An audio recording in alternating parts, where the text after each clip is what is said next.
Hi అండి, నమస్తే. అందరూ ఉన్నారా? ఈరోజు నేను సండే స్పెషల్ కింద మా ఇంట్లో సాంబార్ పెడుతున్నానండి. సాంబార్లకు కావాల్సినవి ములక్కాయలు, బెండకాయలు, ఉల్లిపాయలు, అలాగే దొండకాయలు తీసుకున్నానండి.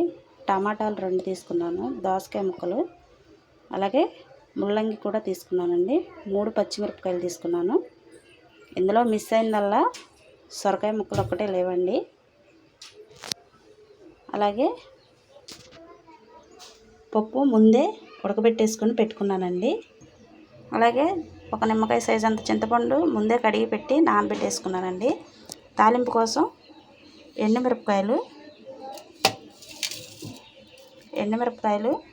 అలాగే కరివేపాకు, 1 స్పూన్ ఆవాలు, 1 స్పూన్ జీలకర్ర, అలాగే వెల్లుల్లిపాయలు తీసుకున్నానండి. ఇప్పుడు ఇవి ఎలా చేయాలో మీకు చూపిస్తాను. చూడండి, స్టవ్ వెలిగించి గిన్నె పొయ్యి మీద పెట్టేసుకున్నాను. ఇందులోకి ఆయిల్ పోసుకుందాం. చూడండి, ఇందులోకి 4 స్పూన్ల ఆయిల్ అయితే పోసాను నేను. ఇప్పుడు ఇవన్నీ ముక్కలు తాలింపు పెట్టుకుందామండి. చూడండి, ఆయిల్ కాగుతుంది కదా, ఇందులో ఆవాలు వేసుకుందామండి. ఇవి చిటపట్లాడాలి. చూడండి, ఆవాలు చిటపట్లాడుతున్నాయి కదా, ఇందులోనే ఎండుమిర్చి, కరివేపాకు, అలాగే జీలకర్ర, వెల్లుల్లిపాయలు కూడా వేసేస్తున్నాం.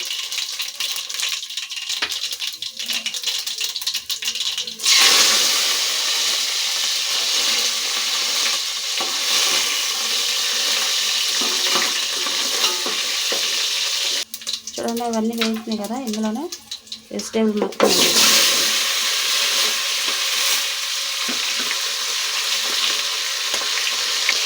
చూడండి, ఇందులోనే ముక్కలు మొత్తం వేసుకున్నాం. కలుపుకున్నాం.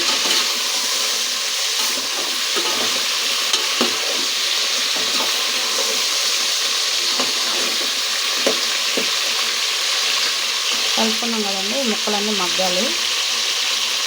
చూడండి, ముక్కలు మగ్గుతున్నాయి కదా, ఇందులోనే సాల్ట్ వేసుకున్నామండి. ముక్కలు మగ్గుతాయి.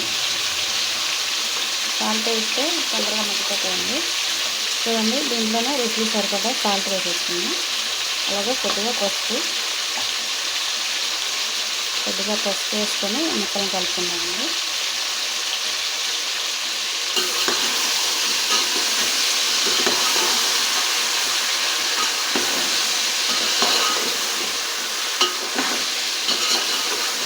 ముక్కలు బాగా మెత్తగా ఉడకాలండి. టమాటా మెత్తగా సాఫ్ట్ అయిపోయిన తర్వాత ఇది చూపిస్తాను. ముక్కలు బాగా మగ్గాలండి. మూత పెట్టేసుకున్నాం. కలుపుకున్నాం కదండి, మూత పెట్టేసుకున్నాం. ఇవి మగ్గినాక మేము చూపిస్తామండి. ఒకసారి చూద్దామండి, మగ్గినాయేమో. చూడండి, మగ్గినాయి కదా.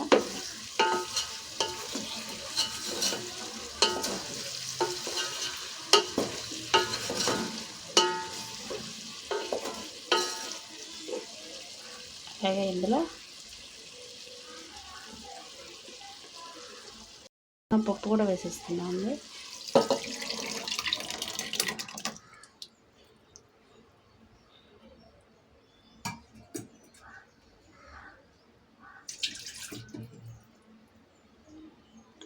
చింతపండు గుజ్జు కూడా పోసేస్తున్నాం.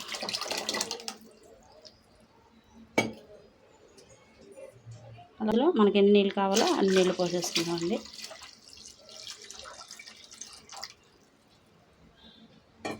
ఒకసారి తిప్పుకుందాం.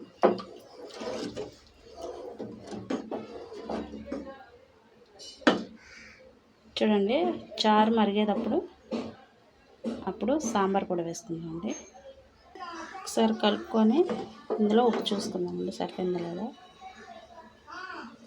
ఉప్పు అయితే సరిపోలేదండి, పులుపు అవన్నీ అయితే కరెక్ట్గా సరిపోయినాయి. ఇందులో ఉప్పు వేసుకుందాం. నేనైతే 2 స్పూన్లు వేసానండి. ఒకసారి కలుపుకుందాం.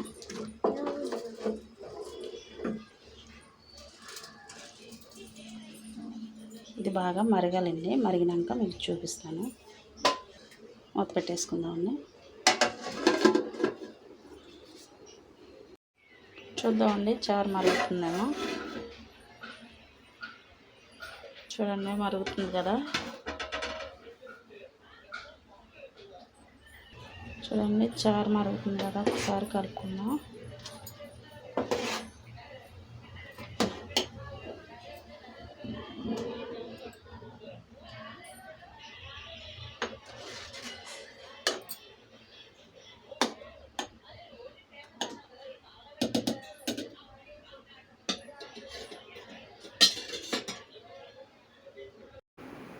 చూడండి, సాంబార్ అయితే మరుగుతుంది కదా, ఇందులో ఎన్టీఆర్ వారి సాంబార్ పొడి అయితే వేస్తున్నానండి నేను. ఈ సాంబార్ పొడి మొత్తం వేసేసుకున్నాక ఒక్కసారి అయితే మొత్తం కలుపుకుందామండి. మొత్తం కలుపుకొని ఒక్క 5 నుండి 10 నిమిషాల వరకు బాగా మరగనిద్దామండి. మరగనించిన తర్వాత స్టవ్ ఆఫ్ చేసేసుకున్నాను. చూడండి, టేస్టీగా ఉండే సాంబార్ రెడీ అయిపోయింది.